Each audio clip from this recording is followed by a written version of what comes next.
አንድ አምላክ በሚሆን በአብና በወልድ በመንፈስ ቅዱስ ስም አምነን ምስራቃዊ እውነተኛ ፀሐይ መውጫ ማምላክ በእውነት ስለተወደደ ማህያዊ ልጇ ያዘነችውን ነገረ ሐዘን የሚናገር በተባረከች ቅድስት ዕለተ ሐሙስ የሚነበብ ላሃ ማርያም እንሆ።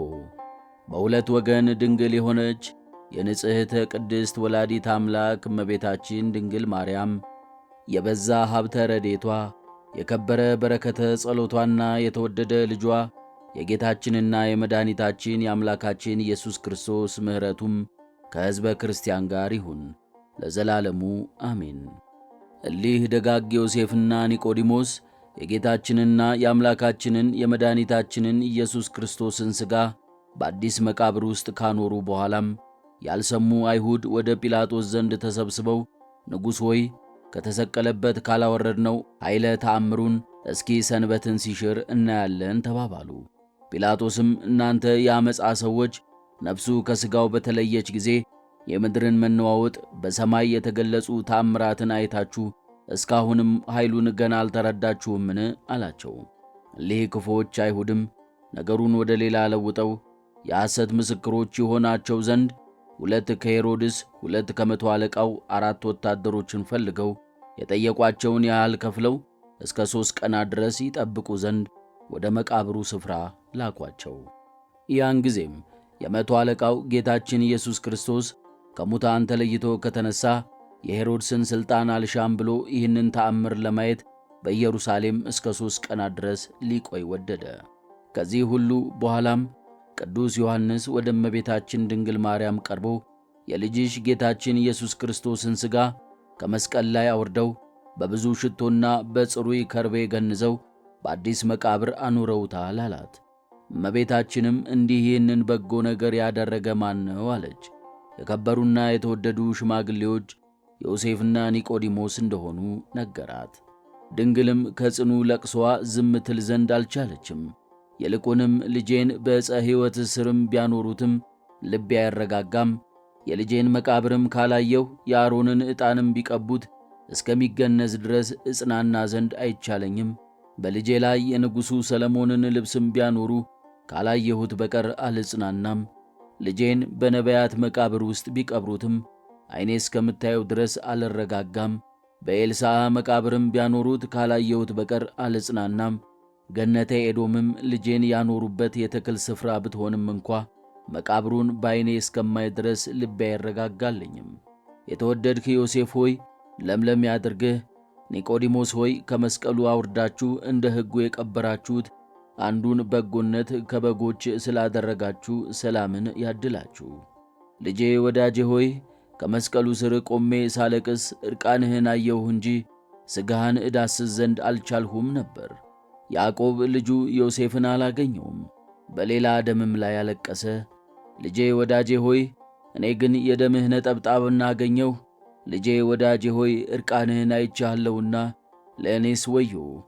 ልጄ ሆይ የዮሴፍ ልብስ ለያዕቆብ መጽናኛ እንደሆነው ልብስህን ባገኘውማ እሸፈንበት ነበር። ነገር ግን ያዕቆብ ያለቀሰው በሌላ ደም ነው። እኔ ያለቀስኩበት ደም ግን ኀጢአታቸውን ትደመስስ ዘንድ ካንተ ከልጄ ጎን የፈሰሰ ደም ነው። ልጄ ወዳጄ ሆይ እንደ ሕጋቸው አጽምህን አልሰበሩም፣ እነሆም መለኮታዊ ጎንህን በጦር ወጉህ እንጂ ከክፋታቸውም ያልፈጸሙብህ የለም። ልጄ ወዳጄ ሆይ ሳይሰቅሉህ አስቀድሞ ካደረጉብህ የሚበልጥ ያላደረጉብህም ክፉ ነገር የለም። ወዳጄ ሆይ በአንተ ላይ ለፈጸሙት ሁሉ ወዮ እላለሁ። ልጄ ወዳጄ ሆይ እንግዲህ ሰዎችን እንዳንተ የሚፈውሳቸውን ዐይኔ አታይምና በሽተኞቻቸውን የፈወስክ ደዌያቸውንም ሁሉ ያዳንህ አስረው ስለ ገረፉህ የእኔ እናትህ አንጀት ባሕዘን ተቃጠለ። ልጄ ወዳጄ ሆይ በዕፀ መስቀል ላይ ስለ ቸነከሩህ ፈንታ ዕውራን ሆነው ለተወለዱ ሁሉ መድኃኒታቸው ሆነህ ብርሃነ ድኅነትን ሰጠሃቸው። ስለዚህ ሁሉ በጎነትህ ግን የሰቀሉህ አይሁድ ሲጠሉህ አላፈሩም። ልጄ ሆይ ወዳጄ ሆይ አንተ ግን መድኃኒት ሆንሃቸው። ከእነርሱም አጋንንትን ስላወጣህ ፈንታ እነርሱ አንተ በአጋንንት አለቃ እንደምታወጣ ተናገሩ እንጂ አላመኑብህም። ልጄ ወዳጄ ሆይ ለሕመማቸው ሁሉ ፈውስ ስለሆንህላቸው ደም ይፈሳት የነበረችውን ሴትም ፈወስካት። እነርሱ ግን በጦር ወጉህ እንጂ አላፈሩም። ዮሐንስ ሆይ ከእኔ ጋር ወደ ልጄ መቃብር እንሄድ ዘንድ እለምንሃለሁ። ክፉዎች አይሁድ በመስቀሉ አጠገብ እቆም ዘንድ እንኳን ከልክለውኛልና አየው ዘንድ ወደ አንዱ ልጄ መቃብር ትወስደኝ ዘንድ እማጽንሃለሁ። ዮሐንስ ሆይ ታላቅ በረከትን ታገኝ ዘንድ አንተ ከእኔ ጋር በሐዘነ ትዕግሥት ጸናህ እንጂ ከልቤ ሐዘን ጽናት የተነሣ ድካምን ባንተ ላይ እንዳበዛውብህ አውቃለሁ። ድንግልም መቃብሩን ካላየሁ ልቤ አይረጋጋም እያለች እያለቀሰች በሐዘንና በለቅሶ ይህንንና የመሰለውንም ሁሉ ትናገር ነበር። ቅዱስ ዮሐንስም እመቤቴ ድንግል ሆይ ዮሴፍና ኒቆዲሞስ እንደ ሕጉ በሽቶና በንጹሕ ዕጣን በአዲስ መገነዣ ጨርቅም ገንዘውታል። የቀበሩበት መቃብሩም አዲስ ከተክል ስፍራው አጠገብ ነውና እባክሽ ከሐዘንሽ ተረጋጊ እያለ አጽናናት። እመቤታችን ድንግል ማርያምም እያለቀሰች የልጄ መቃብሩ የኖኅ መርከብም መቃብሩ ብትሆን መቃብሩን አይቼ በላዩ ካላለቀስኩ በቀር አልጽናናም አለችው። እርሱም ከወታደሮቹ አለቆች መቃብሩን የሚጠብቁ 4 ወታደሮች አሉና እንዴት መቅረብ እንችላለን አላት።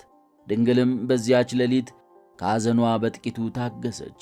የዓለም መድኃኒት ፍጹም የባሕርይ አምላክ ክርስቶስን የወለደች የእመቤታችን ርኅረተ ልቦና ድንግል ማርያም የሐዘኗ በረከት በድንጋሌና በንጽሕና ጸዳል ከሚያበሩ ዐይኖቿ የፈሰሰ የእንባዋ ጸጋ ጠብታ ከሁላችን ሕዝበ ክርስቲያን ጋር ይሁን ዘወትር በየጊዜውና በየሰዓቱ ለዘላለሙ አሜን።